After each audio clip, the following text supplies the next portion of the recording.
बक्सर की लड़ाई भारतीय इतिहास में एक बहुत बड़ा मोड़ है। यह सिर्फ एक फौजी लड़ाई नहीं थी, यह वो घटना थी जिसने अगले लगभग 200 सालों तक भारत में ब्रिटिश राज की नींव को सचमुच मजबूत कर दिया। 22 अक्टूबर 1764 को लड़ी गई यह लड़ाई ब्रिटिश ईस्ट इंडिया कंपनी और भारतीय उपमहाद्वीप की क्षेत्रीय ताकतों के बीच बढ़ते तनाव का नतीजा थी। जबकि 1757 में प्लासी की लड़ाई ने ब्रिटिश प्रभाव के लिए दरवाजे खोले थे, बक्सर ने उन दरवाजों को अंदर से मजबूती से बंद कर दिया, जिससे कंपनी को भारत के सबसे अमीर प्रांत बंगाल पर अनडिनायबल राजनीतिक और सैन्य श्रेष्ठता मिल गई। यह लड़ाई धोखे या साजिश से नहीं जीती गई थी, बल्कि बेहतर सैन्य अनुशासन और रणनीति से जीती गई थी, जिससे इसका परिणाम और भी ज्यादा निश्चित और प्रभावशाली हो गया। यह संघर्ष बक्सर शहर के पास हुआ था, जो आधुनिक बिहार राज्य में गंगा नदी के दक्षिणी किनारे पर स्थित है। यह रणनीतिक स्थान महत्वपूर्ण था क्योंकि यह बंगाल और अवध की सीमा पर स्थित था, जिससे यह उत्तरी भारत के विशाल उपजाऊ मैदानों को नियंत्रित करने के लिए एक महत्वपूर्ण क्रॉसरोड बन गया था। युद्ध का मैदान एक सपाट खुला मैदान था, जो उस तरह के संगठित अनुशासित युद्ध के लिए आदर्श था जिसमें ईस्ट इंडिया कंपनी की सेनाओं ने महारत हासिल कर ली थी। इस जगह का चुनाव बेहद महत्वपूर्ण साबित हुआ, जिससे ब्रिटिश अपनी उन्नत तोपखाने और इन्फेंट्री टैक्टिक्स का पूरी तरह से फायदा उठा सके, जबकि भारतीय सेना संख्या में ज्यादा होने के बावजूद कम संगठित थी। बक्सर का भूगोल ऐसा लग रहा था मानो वह हमेशा के लिए क्षेत्र के राजनीतिक मानचित्र को नया रूप देने वाले एक संघर्ष की मेजबानी के लिए ही बना हो। इस ऐतिहासिक टकराव में मुख्य लड़ाके एक दूसरे के बिल्कुल उलट थे। एक तरफ ब्रिटिश ईस्ट इंडिया कंपनी की फॉर्मिडेबल सेनाएं खड़ी थीं, जिनकी कमान कुशल और दृढ़ मेजर हेक्टर मुनरो के पास थी। उनकी सेना कंपैरेटिवली छोटी थी, लेकिन असाधारण रूप से वेल ट्रेन्ड थी, जिसमें ब्रिटिश सैनिक और यूरोपीय युद्ध पद्धति में प्रशिक्षित भारतीय सिपाही शामिल थे। दूसरी तरफ 3 प्रमुख भारतीय शासकों का एक बड़ा गठबंधन था। इस गठबंधन में मीर कासिम, बंगाल के अपदस्थ नवाब जो अपनी सत्ता वापस पाने के लिए बेताब थे, शुजाउद्दौला, अवध के शक्तिशाली नवाब और नाम मात्र के लेकिन फिर भी प्रतीकात्मक रूप से महत्वपूर्ण मोहन सराय शाह आलम द्वितीय शामिल थे। मिलकर उनकी संयुक्त सेनाएं कंपनी की सेना से कहीं ज्यादा थी, जिससे ओवरवेलमिंग ताकत का भ्रम पैदा हो रहा था। बक्सर की कहानी मूल रूप से शक्ति, महत्वाकांक्षा और दो घरानों के इनएविटेबल टकराव की कहानी है। ईस्ट इंडिया कंपनी प्लासी के बाद राजनीतिक नियंत्रण का स्वाद चखने के बाद अब केवल एक व्यापारिक इकाई बनकर संतुष्ट नहीं थी। इसने प्रत्यक्ष राजनीतिक और सैन्य हस्तक्षेप के माध्यम से अपने प्रभुत्व का विस्तार करने और अपने कमर्शियल हितों को सुरक्षित करने की कोशिश की। भारतीय शासकों के लिए यह लड़ाई एक अंतिम डेस्परेट स्टैंड थी, ताकि विदेशी शक्ति को पीछे धकेला जा सके, जो उनकी संप्रभुता और पारंपरिक अथॉरिटी के लिए खतरा थी।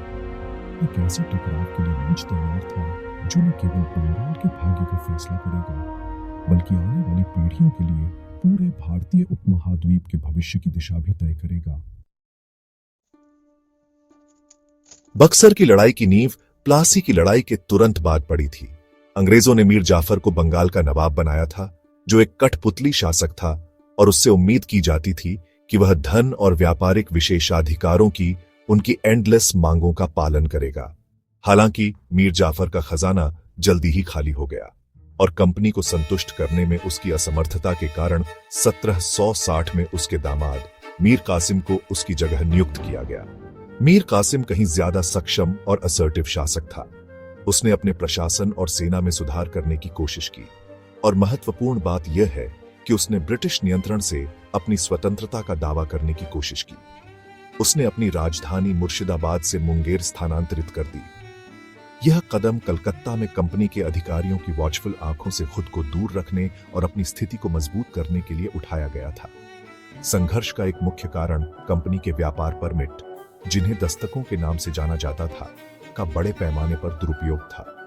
ये परमिट कंपनी को बिना किसी आंतरिक शुल्क का भुगतान किए व्यापार करने की अनुमति देते थे, एक ऐसा विशेषाधिकार जिसे उन्होंने अवैध रूप से अपने निजी व्यापारियों तक बढ़ाना शुरू कर दिया था। इस प्रथा ने नवाब की आय को बहुत नुकसान पहुंचाया, क्योंकि स्थानीय व्यापारी जिन्हें भारी करों का भुगतान करना पड़ता था, कर मुक्त अंग्रेजों के साथ प्रतिस्पर्धा नहीं कर सकते थे। जब मीर कासिम ने एक लेवल प्लेइंग फील्ड बनाने के लिए भारतीय व्यापारियों सहित सभी के लिए सभी आंतरिक व्यापार शुल्कों को समाप्त करने का फैसला किया, तो उसने सीधे कंपनी को कमर्शियल मोनोपोली और वित्तीय लाभ को चुनौती दी। ब्रिटिश अधिकारी जो इस भ्रष्ट प्रणाली से अमीर हो गए थे, इस अवज्ञापूर्ण कार्य से बहुत गुस्सा हुए। इसे अपने अधिकार और मुनाफे के लिए एक सीधा खतरा मानते हुए एक सैन्य विप्लव लगभग इनएविटेबल हो गया। दबाव महसूस करते हुए मीर कासिम ने एक ऐसे संघर्ष की तैयारी शुरू कर दी जिसे वह जानता था कि आने वाला है। उसने अपनी सेना का आधुनिकीकरण किया, मुंगेर में आग्नेयास्त्रों और तोपों के निर्माण के लिए कारखाने स्थापित किए और यूरोपीय सेनाओं के समान अनुशासन की भावना पैदा करने की कोशिश की। हालांकि कंपनी की सेनाओं के साथ उसके शुरुआती संघर्ष हार में समाप्त हुए, जिससे उसे बंगाल से भागना पड़ा। तभी उसने दो अन्य शक्तिशाली हस्तियों के साथ फेटफुल गठबंधन किया, शुजाउद्दौला अवध का नवाब और मुगल सम्राट शाह आलम द्वितीय। शुजाउद्दौला ने मीर कासिम की मदद करके अपने प्रभाव का विस्तार करने का अवसर देखा, जबकि शाह आलम द्वितीय एक महान बादशाह लेकिन कम वास्तविक शक्ति वाला शासक इस शक्तिशाली गठबंधन के साथ मिलकर मुगल साम्राज्य की खोई हुई महिमा को बहाल करने की उम्मीद कर रहा था। यह तिगड़ा गठबंधन कागज पर अविश्वसनीय रूप से फॉर्मिडेबल लग रहा था।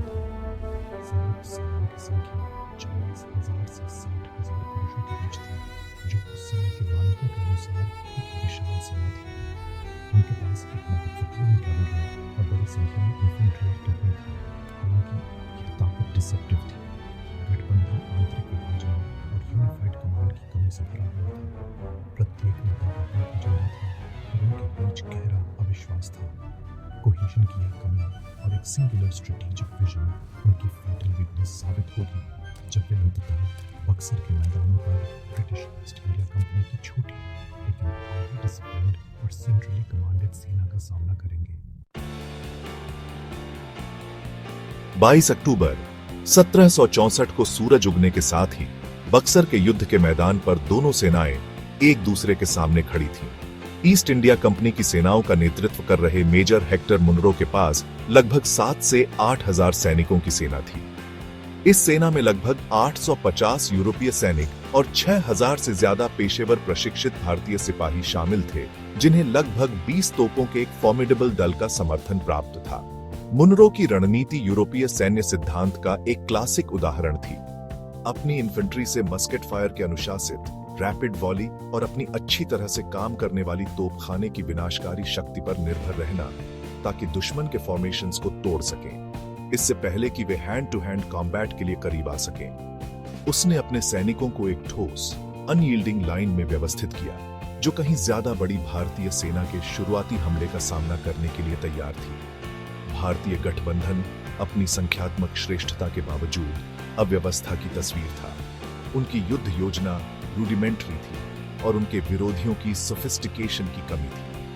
रणनीति काफी हद तक कैवलरी ऑफ शुजा-उद-दौला के नेतृत्व में एक मैसिव फ्रंटल असॉल्ट के साथ ब्रिटिश लाइन को ओवरवेलमिंग करने पर निर्भर करती थी। उन्हें उम्मीद थी कि उनकी संख्या का शीर वेट छोटी ब्रिटिश सेना को शैटर कर देगा। हालांकि कमांड स्ट्रक्चर फ्रैगमेंटेड था। मीर कासिम पिछले मुठभेड़ों में हारने के बाद हेजिटेंट था और उसके पास वास्तविक अथॉरिटी की कमी थी। शाह आलम द्वितीय एक रिलक्टेंट पार्टिसिपेंट था और अफवाहें थीं कि वह पहले से ही अंग्रेजों के साथ सीक्रेट कम्युनिकेशन में था। शुजा-उद-दौला बहादुर होने के बावजूद ओवर कॉन्फिडेंट था और उसने कंपनी की सेना के अनुशासन और फायर पावर को अंडर एस्टिमेटेड किया, जो एक फेटल मिसकैलकुलेशन था। युद्ध भारतीय सेनाओं के आगे बढ़ने के साथ शुरू हुआ। जैसे ही वे खुले मैदान में दौड़े, उन्हें ब्रिटिश तोपखाने से एक रिलेंटलेस और प्रिसाइज बाराज का सामना करना पड़ा। तोपों ने उनकी रैंकों में बड़े-बड़े छेद कर दिए, जिससे ब्रिटिश इन्फेंट्री तक पहुंचने से पहले ही केओस और कंफ्यूजन फैल गया। जो तोपखाने की आग से बच गए, उन्हें फिर मुनरो की इन्फेंट्री लाइन से मस्केट फायर के अनुशासित रोलिंग वॉली का सामना करना पड़ा। सिपाही और ब्रिटिश सैनिक एक साथ गोलीबारी करते हुए लीड की एक दीवार बनाई, जिसे भारतीय कैवलरी और इन्फेंट्री भेद नहीं सके। मुनरो के सैनिकों के बेहतर प्रशिक्षण और रैपिड रीलोडिंग कैपेबिलिटीज ने डेवास्टेटिंग कैजुअलिटीज पहुंचाई। भारतीय हमले की गति को रोक दिया और उनके संख्यात्मक लाभ को एक लायबिलिटी में बदल दिया। युद्ध का निर्णायक मोड़ तब आया जब भारतीय सेना का एक महत्वपूर्ण हिस्सा एक ऐसे नेता की कमान के तहत एक टुकड़ी, जिसे अंग्रेजों ने रिश्वत दी होगी, एक महत्वपूर्ण क्षण में एंगेज होने में विफल रही। इस इनएक्शन रिलेंटलेस ब्रिटिश ऑनस्लॉट के साथ मिलकर भारतीय लाइनों को तोड़ने का कारण बना। रैंकों में पैनिक फैल गया और जो एक स्ट्रेटेजिक विथड्रॉल के रूप में शुरू हुआ, वह जल्द ही एक फुल ब्लोन राउट में बदल गया। शुजाउद्दौला ने बहादुरी से लड़ाई लड़ी, लेकिन अपनी कोलैप्सिंग फोर्सेस को रैली करने में असमर्थ रहा। दोपहर तक युद्ध प्रभावी रूप से समाप्त हो गया था। महान भारतीय गठबंधन टूट गया था। हजारों मृत और घायल, साथ ही बड़ी मात्रा में सैन्य उपकरण पीछे छोड़ गया था। ब्रिटिश जीत पूरी और ओवरवेलमिंग थी, जिसे उनकी तरफ से रिमार्केबली फ्यू कैजुअलिटीज के साथ हासिल किया गया था। बक्सर की लड़ाई का तुरंत नतीजा भारतीय गठबंधन का पूरा सैन्य और राजनीतिक कोलैप्स था। मीर कासिम, उसकी उम्मीदें टूट चुकी थीं, मौके से भाग गया और अपना बाकी जीवन ऑब्स्क्यूरिटी और गरीबी में बिताया, एक भूला हुआ व्यक्ति बनकर। शुजाउद्दौला, अवध का शक्तिशाली नवाब, अंग्रेजों द्वारा पीछा किया गया और अंततः उसे शांति के लिए मजबूर होना पड़ा। मुगल सम्राट शाह आलम द्वितीय, जो पहले ही अंग्रेजों के संपर्क में था, ने औपचारिक रूप से खुद को उनकी सुरक्षा में रखा, प्रभावी रूप से ईस्ट इंडिया कंपनी का एक पेंशनर बन गया। बक्सर में जीत की डिसाइसिव नेचर ने यह सुनिश्चित कर दिया कि उत्तरी भारत के नए मालिक कौन थे। लड़ाई ने क्षेत्र में मौजूदा पावर स्ट्रक्चर को पूरी तरह से खत्म कर दिया था। इस सैन्य जीत को 1765 में इलाहाबाद की संधि के माध्यम से तुरंत एक मोमेंटस पॉलिटिकल गेन में बदल दिया गया।